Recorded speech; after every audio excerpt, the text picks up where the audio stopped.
ఎంతకాలం నుంచి పార్థు ఆఫీసులో పనిచేస్తున్నావు? సంవత్సరం నుంచండి. జీతం ఎంత? 12,000 అండి. బోనస్ ఇస్తారా? ఆయన ఇవ్వనంటారు, కానీ వరుదిని మేడం ఇప్పిస్తారు. మీరెంతమంది ఇంట్లో?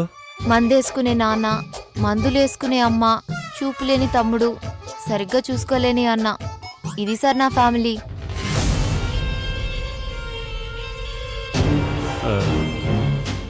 నేను చెప్పినట్టు చేస్తే నీకు చాలా డబ్బిస్తాను. అమ్మో, నిన్న అలాంటి దాన్ని కాదండి. అయ్యో, నా ఉద్దేశం అది కాదమ్మా. కూర్చో. నేను ఆ యాంగిల్లో అడగలేదమ్మా. మీ గడ్డం చూస్తే ఆ యాంగిల్లో అడక్కపోయినా అడిగినట్టే ఉంటుందండి. మ్యానుఫ్యాక్చరింగ్ డిఫెక్ట్లే అమ్మా. ఇప్పుడు నేనేం చేయాలండి?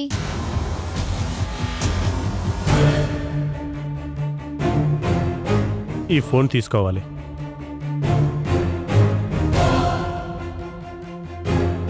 $32,000? ఇంత కాస్ట్లీ ఫోన్ నాకా? అవును, నీ అవసరాలకు కాదు, నా అవసరాలకి. అంటేనండి? మీ ఆఫీసులో రాజా పనిచేస్తున్నాడు కదా? అవునండి, మంచి సార్. ఆ మంచి సార్తో మీ వరోధిని మేడం ఎలా ఉంటుంది? కొంచెం క్లోజ్గానే ఉంటారండి, కానీ మంచి మేడం. ఆ మంచి సారు ఈ మంచి మేడం కలిసినప్పుడల్లా నువ్వు ఫోటోలు తీయాలి. అమ్మో, ఫోటోలు తీసి తిట్టరా అండి? తిడతారు నువ్వు స్మైల్ ప్లీజ్ అంటే. అంటే చాటుగా తీయాలా అండి? అవునండి. ఎందుకండి?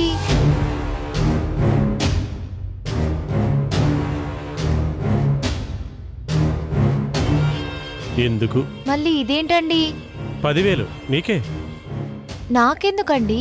ఫోటోలు తీసినందుకు. ఇంత? ఇది అడ్వాన్స్ మాత్రమే. ఫోటోకి 1000 ఇస్తాను. మరి వీడియో తీస్తేనండి? 2,000 ఇస్తాను. 2,000?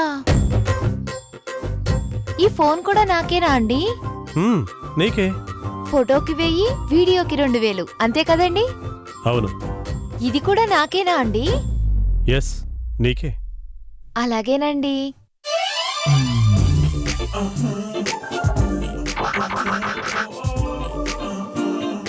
ఇప్పుడు మీరు బాధపడ్డారు కదండి, జ్యూస్ తాగేస్తానండి.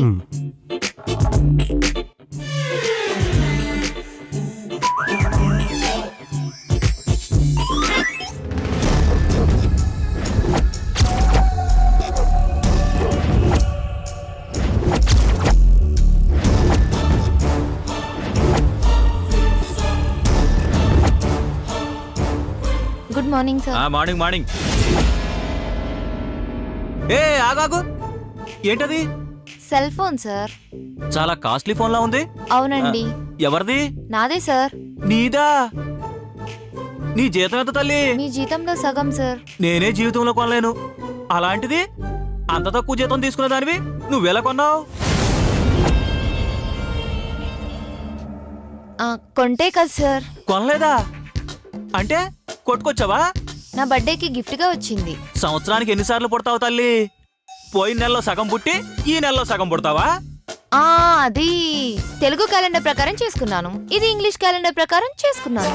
హిందీ, తమిళ, మలయాళం క్యాలెండర్లు కూడా తెప్పించుకుపోయావా తల్లి? గిఫ్ట్లు ఇచ్చేవాళ్ళుంటే ఎన్ని బర్త్డేలైనా చేసుకుంటారు. గర్ల్స్ కి బాగానే గిఫ్ట్లు ఇస్తారమ్మా. అదే బాయ్స్ బర్త్డే అంటే మమ్మల్ని రిటర్న్ గా పార్టీ అడుగుతారు. కాస్ట్లీ ఫోన్ కదా అని ఫేస్బుక్, వాట్సాప్, ట్విట్టర్ లో చాటింగ్ చేసుకుంటూ కూర్చోకమ్మా. వెళ్ళు వెళ్ళు, వెళ్ళి పని చూసుకో అమ్మా, వెళ్ళు.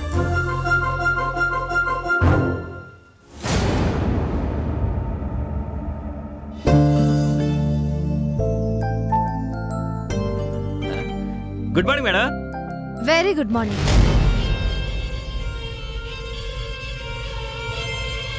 సార్ రాలేదా మేడం? రాజా రాలేదా? Sir madam. రాజా వచ్చాడా? ఇంకా రాలేదు మేడం. సరే వచ్చాక చెప్పు. ఆయనకా మీకా? అడిగింది నేను కాబట్టి నేనే తన క్యాబిన్కి వెళ్ళి మాట్లాడతాను. Okay madam. మరి బాస్ రాలేదండి మేడం? నువ్వే ఫోన్ చేసి కనుక్కో.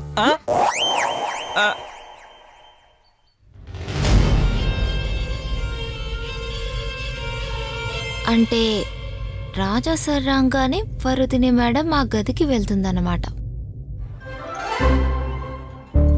Good morning sir. Good morning. Parthu sir వచ్చారా? వరుదిని మేడం వచ్చారు.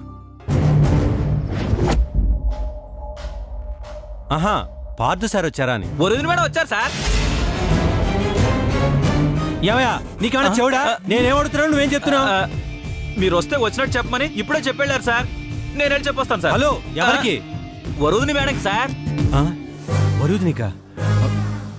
అమ్మో, ఇది మళ్ళీ పెళ్లి గోల మొదలు పెడద్దేమో. ఎలా తట్టుకోవాలి దీన్ని? Escape.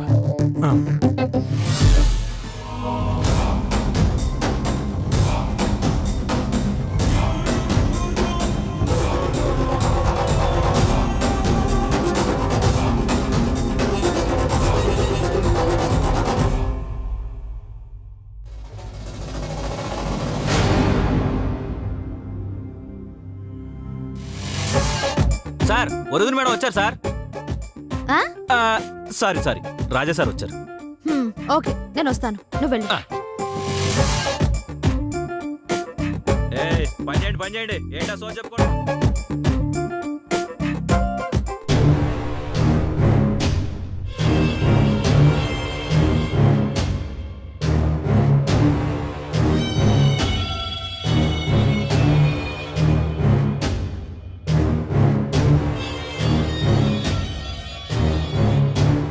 Good morning sir. Good morning Kumari. ఏంటి, ఏం కావాలి? స్టాక్ ఫైల్ కోసం వచ్చాను సార్. ఓ, ఒక్క నిమిషం. పర్లేదు సార్, మీరు కూర్చోండి, నేను తీసుకుంటాను. సరే.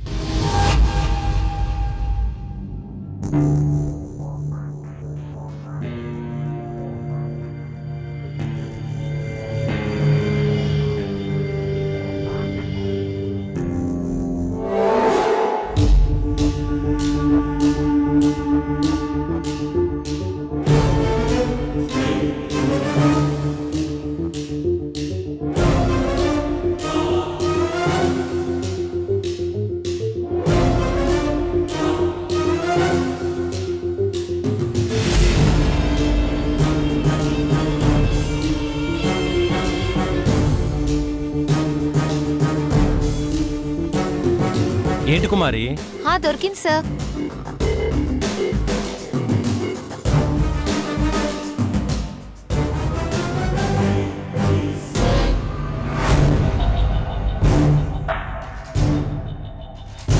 Good morning madam. నువ్వేంటి ఇక్కడ? అది స్టాక్ ఫైల్ కోసం వెళ్ళాను మేడం. ఫైల్ కావాలంటే నువ్వే వెళ్ళాలా? బాయ్స్ లేరా? సందు దొరికితే చాలు ఏదో ఒక వంక పెట్టుకుని వెళ్ళడం. సర్లే వెళ్ళు.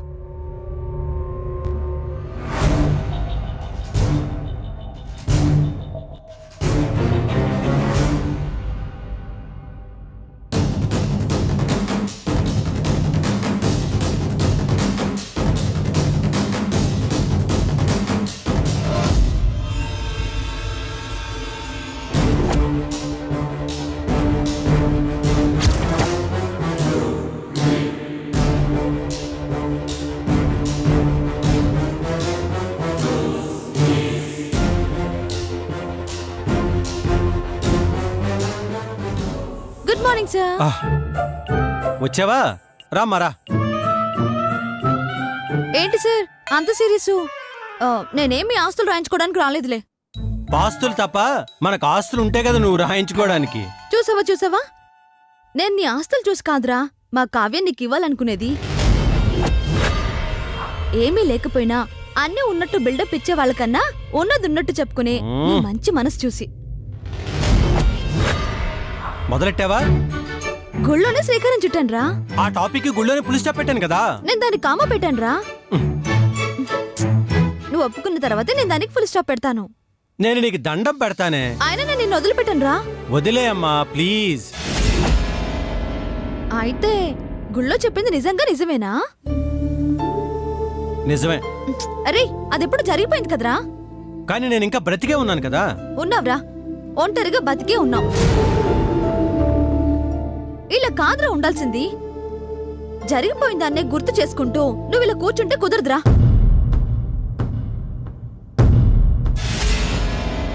ప్రేమించుకున్న వాళ్ళందరూ పెళ్లి చేసుకుంటారన్న గ్యారంటీ లేదు. పెళ్లి చేసుకున్న వాళ్ళంతా ప్రేమించుకున్న వాళ్ళే అయ్యుండాలన్న రూల్ కూడా లేదు. అర్థమైందా? కానీ ఈ రూల్ నాకు నేను పెట్టుకున్నానే. రే అసలేంట్రా నీ ప్రాబ్లం? మా కావ్యకేం తక్కువరా? అందం ఉంది, చదువు ఉంది. అది చేయదలుచుకుంటే ఇదే ఆఫీస్లో దానికి జాబ్ కూడా దొరుకుతుంది. అసలు ఇంతకంటే ఏం కావాలరా నీకు?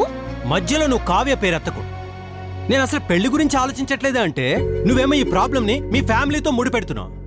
పెళ్లి గురించి ఆలోచించని వాడివి ఇంతకు కుమారి లోపలికొస్తే తెగ నవ్వుతూ మాట్లాడుతున్నావేంట్రా? ఆ? నేనా? నువ్వే. ఓర్ని ఓర్ని ఓర్ని, ఇదెక్కడ కొత్త కంప్లైంటే? నేను అసలు ఆ పిల్లమావే చూడలేదు. రేయ్, నిజం చెప్పు. నీ మీద ఒట్టి తల్లి, నాకే పాపం తెలీదు. నోరు మూసుకొని ఫైల్ చూసుకొని పని చూసుకొని టైం చూసుకొని ఇంటికి వెళ్ళిపోతాను. నాలాంటి పసివాడిని పట్టుకొని ఇలాంటి అబాండాలు వేయడం న్యాయం కాదే. హ్మ్. పసివడివా ఉమ్, నువ్వు? యా. మా బాబే, మా బుజ్జే. నా అంతున్న అమ్మాయి నిన్ను అంకుల్ అని పిలిచిందిరా. దానికి సైట్ వచ్చింది లేవే. ఆ, సర్లేరా, ఆ గోలంతా నాకెందుకు గాని నేను చెప్పింది సీరియస్ గా ఆలోచించరా. కాదు కూడదని మొండి పట్టు పట్టావో ఇత్తడైపోద్ది. ఏమే, మీ ఆయన కూడా ఇలాగే ఆడేసుకుంటావా? ఏ డౌటా? పాపం బాసు, అందుకేనా ఆ కోపాన్నంతా ఆఫీసులో ఉన్న స్టాఫ్ మీద చూపిస్తుంటాడు. ఇదేదో అక్కడే కంటిన్యూ చేసుకోమ్మా. నాలాంటి అర్భకుడి జోలికి రాకమ్మా. ఆ. ఓరి అర్బక, నా మాటనే పెడ చెవిన పెట్టినచో నీకా చెవి ఉండదు, చెత్త బుట్టలో ఉంటుంది. వస్తా.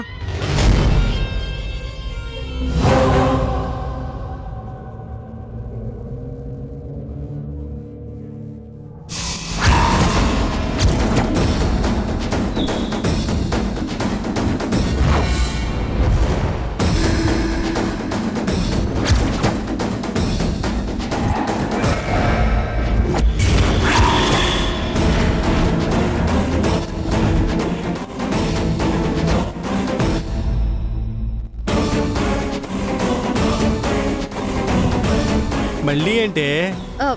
ఆ బొట్టేంట్రా? ఆఫీసులో మగవాళ్ళు బొట్టు పెట్టుకోకూడదని మీ ఆయన ఉన్న రూల్ పాస్ చేశాడా? అది కాదురా, అసలు అంత పెద్ద బొట్టేంటి? తమిళనాడు కర్ణాటక బ్రాంచీల్లో పనిచేసి తెలుగు సంప్రదాయం మర్చిపోయినట్టున్నావు. ఆ.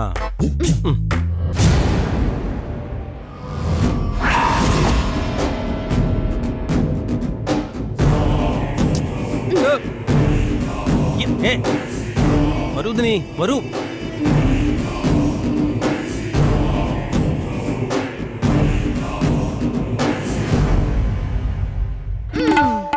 ఇప్పుడు చూడరా మొహం ఎంత అందంగా ఉందో.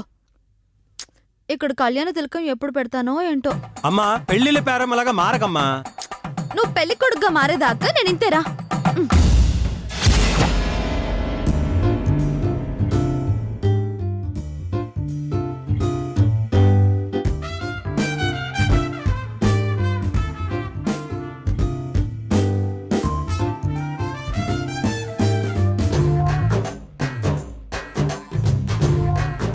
Excuse me sir. ఏంటి కుమారి, మాటి మాటికి నా గదిలోకి వస్తున్నావు? నీకు వేరే పనే లేదా? ఎందుకు ఊరికే డిస్టర్బ్ చేస్తున్నావు? సార్ ఫైల్లో ఎంట్రీ చేసి తీసుకొచ్చాను సార్. బాయ్స్ అంతా ఎక్కడ చచ్చారు? సరే ఇటు. పర్లేదు సార్, నేను పెట్టేస్తాను sir.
Thank you bro.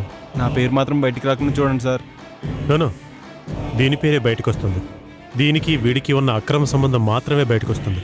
Okay sir. Thank you.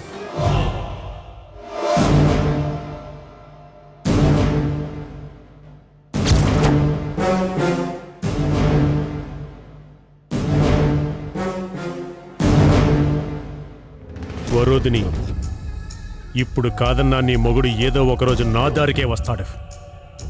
అప్పటిదాకా నేను కోర్టులో నీ వాదన ముందు ఓడిపోతూనే ఉంటాను. వాడు ఖచ్చితంగా విడాకులు దొరకవన్న రోజు నా కాళ్ళ దగ్గరికే వస్తాడు. సాక్ష్యాలతో నువ్వెంత చెడిపోయావో జనాలకి కళ్ళ కట్టినట్టు చూపిస్తాను. ఇప్పటిదాకా నమ్మని నీ మొగుడు కూడా అప్పుడు నమ్మేలా చేస్తాను. నిన్ను నీ మొగుడి నుంచి విడదీయడం మాత్రమే కాదు, నిన్ను సమాజంలో చెడిపోయిన ఆడదానిగా ముద్ర వేస్తాను. నా పగ తీర్చుకుంటాను.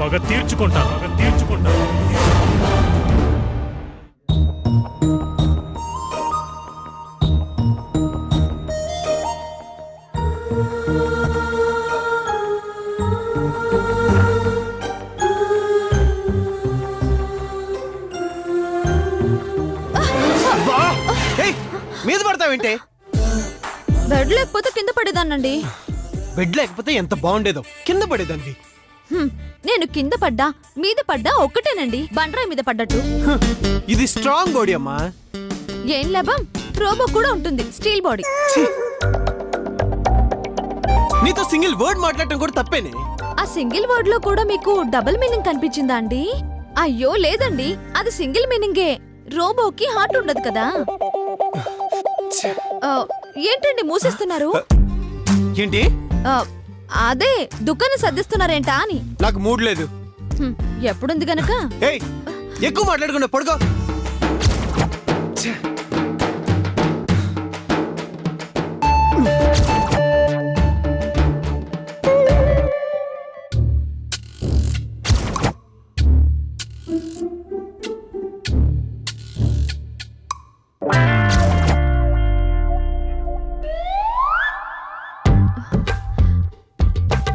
ఏదో జరిగింది, ఏదో ఫ్లాష్ బ్యాక్ ఉంది. డౌటే లేదు, ఏదో లవ్ స్టోరీ ఉన్నట్టే ఉంది. ఏమన్నావు? ఏమన్నాను? బయటకు వినిపించిందా? నువ్వేదో అన్నావు. అవునండి, ఖచ్చితంగా ఏదో లవ్ స్టోరీ ఉండే ఉంటుంది. ఎవరికి? ఏంటండి ఫ్లాష్ బ్యాక్ లవ్ స్టోరీ అనగానే మీరు తెగ కంగారు పడిపోతున్నారు? కొంపదీసి మీకు గానీ అలాంటివి ఏమైనా ఉన్నాయా ఏంటి? అంటే నువ్వు ఇప్పుడు వరకు మాట్లాడింది నా గురించి కదా? కాదు, రాజా గురించి. ఏ రాజా? విజయనగర సామ్రాజ్యానికి యువరాజు. ఏయ్, నువ్వు అన్ని అడ్డదిడ్డంగా వంకటింకరగా మాట్లాడతావు తప్ప ఏది తిన్నగా మాట్లాడవా? నేను అడ్డదిడ్డంగా వంకటింకరగా మాట్లాడితేనే మీరు నన్ను ఇలా ఆడుకుంటున్నారు. అదే నేను స్ట్రైట్ గా మాట్లాడితే మీరు నన్ను అసలు బతకనిస్తారా? ఏయ్, సోదాపు, ముందు విషయం ఏంటి చెప్పు. అదేనండి, మన ఆఫీస్ లో పనిచేసే రాజాకి ఏదైనా లవ్ స్టోరీ ఉందంటారా? నాకు ఎవరి స్టోరీలు స్క్రీన్ ప్లేలు తెలియవు. అది కాదండి, ఎవరినైనా లవ్ చేసి ఫెయిల్ అయ్యాడంటారా? నీకేమన్నా క్రాకా? అవన్నీ అతను బయోడేటాలో రాస్తాడా? నేను ఇంటర్వ్యూలో అడుగుతానా? నాకెలా తెలుస్తుంది చెప్పు. ఇప్పుడు అతను బెంగళూరు బ్రాంచ్ నుంచి ఇక్కడికి వచ్చాడు కదా, అక్కడ ఉండే రిసెప్షనిస్ట్ నంబర్ ఉంటే ఇస్తారా? ఎందుకు? తను ఫోన్ చేసి కనుక్కుంటే తెలుస్తుంది కదా. అవును, తనకి గ్యారెంటీగా తెలుస్తుంది నీకు మెంటల్ అని. అదేంటండి, ఆ పిల్లకు కూడా మీలాగే స్క్రోలోజా? అలా ఎందుకు అనుకుంటుందండి? రాత్రిపూట పడుకోకుండా వాడికి లవ్ స్టోరీ ఉందా వీడికి లవ్ స్టోరీ ఉందా అని ఎంక్వైరీ చేస్తే ఏమనుకుంటారే? అయ్యో, మీకు ఇందులోని పరమార్థం తెలియదు కదూ. అసలు విషయం ఏంటంటే మన రాజాకి కావ్యనిచ్చి పెళ్లి చేస్తే బాగుంటుందని నాకు ఐడియా వచ్చిందండి. 100% పర్ఫెక్ట్ మ్యాచ్. కాకపోతే నీ చెల్లి నీ అంత కాకపోయినా కొంచెం తింగరదే అనుకో. అయినా రాజా అడ్జస్ట్ అయ్యే క్యారెక్టర్ కాబట్టి ప్రాబ్లం ఉండదు. అవునండి, అతను మీలాంటోడే అయితే నాకు కూడా ఇలాంటి ఆలోచన వచ్చిండేది కాదు. కానీ ఒక పెద్ద చిక్కొచ్చి పడిందండి. ఏంటది? రాజాని అడిగితే నాకు అసలు పెళ్ళే వద్దు మొర్రు అంటున్నాడు, అచ్చం మీలాగే. అందుకే అతనికి ఏదైనా లవ్ ఫెయిల్యూర్ ఉందా లేదా, కావాలని తప్పించుకుంటున్నాడా, మా కావ్య అంటే ఇష్టం లేదా, అసలు పెళ్ళే ఇష్టం లేదా అనేది తెలుసుకోవాలనుకుంటున్నానండి. ఏయ్, నీకేమైనా పిచ్చా? ఇష్టం లేదన్నా బలవంతంగా అంటగట్టం దేనికే? నాకు ఇష్టం లేదు మొర్రు అన్నా నా చేత బలవంతంగా తాళి కట్టించుకున్నావు. ఆ రోజు నుంచి ఈ రోజు దాకా ఒకే రూమ్ లో పాము ముంగిసలా కొట్టుకు చేస్తున్నావు. రేపు అతని చేతికి కూడా తాళిచ్చి బలవంతంగా మీ చెల్లి మెళ్ళ తాళి కట్టించి రేపు అతను సంసారం చేయలేక నాలాగే గడ్డపోని సంకనేసుకుని కోర్టు చుట్టూ తిరుగుతూ ఉంటాడు విడాకుల కోసం. అవసరమా? దయచేసి మా మగాళ్ళ మంచి మనసుల్ని అర్థం చేసుకోండి. చిచి, అందరూ మీలాంటి దుర్మార్గులు ఉంటారా? అందరూ నీలాగే ఇష్టం లేదని తెలిసా కూడా పెళ్లి చేసుకోరు. చేసుకుంటే నీలాగే కోర్టు పోనెక్కుతారు.